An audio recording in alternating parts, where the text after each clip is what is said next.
శ్రీ గురుభ్యో నమః. ధర్మరాజు భీష్మ పితామహంతో భారత మనిషి ఎలా సుఖిస్తాడు, ఏమి చేస్తే సిద్ధపురుషునిలా సంసారంలో నిర్భయంగా సంచరించగలుగుతాడు అని అడిగాడు.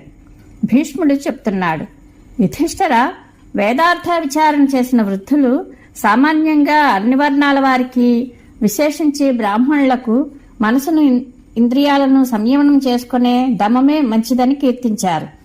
దమమును పాటించకపోతే కర్మలకు సంపూర్ణంగా సాఫల్యం లభించదు.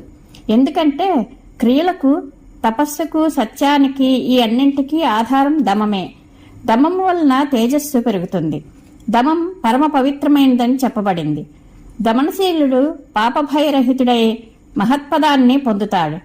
దమమును పాటించేవాడు సుఖంగా నిద్రిస్తాడు, సుఖంగా మేల్కొంటాడు, సుఖంగా ప్రపంచంలో సంచరిస్తాడు. అతని మనసు కూడా ప్రసన్నంగా ఉంటుంది. దమము వల్లనే తేజస్సు ఉంటుంది. దమనశీలుడే రజోగుణం మీద విజయాన్ని పొందుతాడు. అతడే కామక్రోధాది లోపలి శత్రువులను తన నుండి వేరుగా చూడగలుగుతాడు. మనసును, ఇంద్రియాలను అదుపులో ఉంచుకోలేని వానిని సింహ వ్యాఘ్రాది మాంసాహార జంతువుల వల్లే భావించి అందరూ అతనికి భయపడుతూ ఉంటారు. అటువంటి ఉద్దండుల యొక్క ఉచ్ఛృంఖల ప్రవృత్తిని అరికట్టేందుకే బ్రహ్మ రాజును సృష్టించాడు. 4 ఆశ్రమాలలోనూ దమమే శ్రేష్టమైనదని అంగీకరించారు.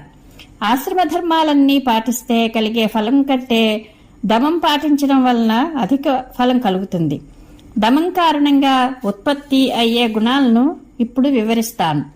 కృపణత్వం లేకపోవడం, ఆవేశం కలగకపోవడం, సంతోషం, శ్రద్ధ, క్రోధం కలగకపోవడం, సరళత, అధికంగా ప్రగల్భాలు పలకకపోవడం, గర్వాన్ని విడిచివేయడం, గురుపూజ, ఎవరి గుణాలను దోషాలుగా ఎంచకపోవడం, భూతదయ్య కలిగి ఉండడం, ఎవరిపై చాడీలు చెప్పకపోవడం, లోకుల ఆరోపణలకు, అసత్య ప్రలాపాలకు, నిందాస్తుతులకు దూరంగా ఉండడం, అందరికీ మేలు చేయాలనే తలంపు ఉండడం, రాబోయే సుఖదుఖాలకు చింతించకపోవడం, ఈ గుణాలన్నీ దమం పాటించడం వలన కలుగుతాయి. జితేంద్రియుడు ఎవరితోనూ వైరం పెట్టుకోడు. అతడు అందరితో మంచిగా నడుచుకుంటాడు. అతడు నిందాస్థుతులను సమానంగా భావిస్తాడు.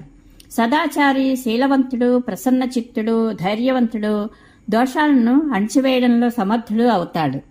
దమనశీలుడు అందరికీ దుర్లభమైన వస్తువులు ఇచ్చి ఇతరులకు సుఖాన్ని చేకూర్చి తాను ప్రసన్నంగా సుఖంగా ఉంటాడు. అందరి మేలు కోసం పాటుపడతాడు.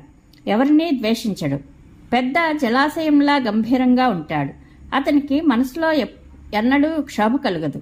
అతడు ఎల్లప్పుడూ జ్ఞానానందంతో తృప్తిగా, ప్రసన్నంగా ఉంటాడు. దమనశీలుడు ప్రాణులందరి నుండి నిర్భయంగా ఉంటాడు. అతని వలన ప్రాణులందరూ నిర్భయులై ఉంటారు. అతడు బుద్ధిమంతుడై అందరికీ నమస్కరింపదగినవానిగా అనిపిస్తాడు. గొప్ప సంపద లభించినా పొంగిపోని, ఇబ్బందులు ఎదురైనప్పుడు శోకంతో కుంగిపోని స్థిరబుద్ధిని జితేంద్రియుడు అంటారు. శాస్త్రవేత్త, వైదిక కర్మానుష్ఠానం చేసేవాడు, సదాచారి, పవిత్రుడు, సర్వదా దమమును పాటించేవాడు గొప్ప ఫలాన్ని పొందుతాడు.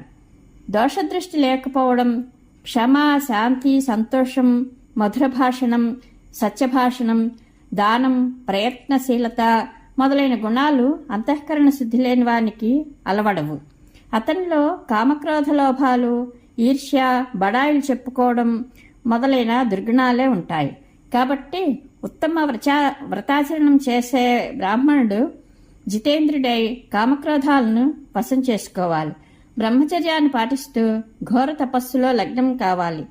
మరణ సమయాన్ని ప్రతీక్షిస్తూ నిర్ద్వంద్వుడై సంసారంలో సంచరించాలి అని భీష్మ పితామహుడు ధర్మరాజుకు చెప్పాడు.